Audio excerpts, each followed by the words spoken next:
Hello everyone, good morning. তো আজকে আমি তোমাদেরকে 1 মিনিটের মধ্যে শেখাবো যে আমি কী করে আনারস কাটি। এই যে প্রথমে আনারসের পাতাগুলো কেটে আলাদা করে নিয়েছি, নিয়ে তারপরে এই গোটা আনারসটাকে ঠিক এরকমভাবে গোল গোল করে কেটে নিতে হবে। কেউ আরও পাতলা বা কেউ আরও মোটা, যে যার সুবিধা মতো কাটতে পারো। তো গোল গোল করে কাটার পরে এই এক একটা গোল নিয়ে এটাকে আধখানা করবো করে, বা ওটা গোল শুধু নিয়ে এইভাবে ওর খোলাগুলো ছাড়িয়ে নিয়ে, আর দেখো এই যে আনারসের চোখগুলো থাকে বটির কানা দিয়ে ঠিক এইভাবে তুলে নিতে হবে। এটা চাইলে যারা ছুরিতে পারো তারা ছুরিতেও তুলে নিতে পারো।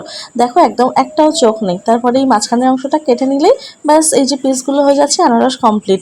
এই কারণেই বলছি, কারণ অনেকেই মনে করে যে আনারস, অনেকেই বলে শুনেছি যে আনারস কাটলেই বেশিরভাগটা নষ্ট হয়ে যায়, খাওয়ার মতো সেরকম কিছু থাকে না। বা অনেকে বলে আনারস আমি ভালো করে কাটতেই পারি না, চোখগুলো থেকে যায়, মুখে পড়ে, ওরকমভাবে খাওয়া যায় না। আসলে আমিও আগে পারতাম না, তারপরে আমি মার কাছ থেকে শিখেছি, তো সেই জন্য ভাবলাম যারা জানো না তারা এটা দেখে শিখে নিতে পারবে, তাই একবার বললাম।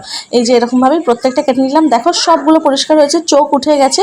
আর এই যে একটু একটু দাগ দেখছো, ওগুলো কিন্তু কোনো অসুবিধা নেই খেলে, ওগুলো চোখ নয়, ওগুলো জাস্ট দাগ। তারপরে ওটার মধ্যে একটু নুন আর একটু চিনি, বিট নুন হলে বেশি ভালো, কিন্তু আমার কাছে বিট নুন ছিল না, এমনি নুন আর চিনি দিয়ে এই যে ভালো করে মেখে রাখলাম। তারপর একটু ফ্রিজে রাখলাম ঠান্ডা।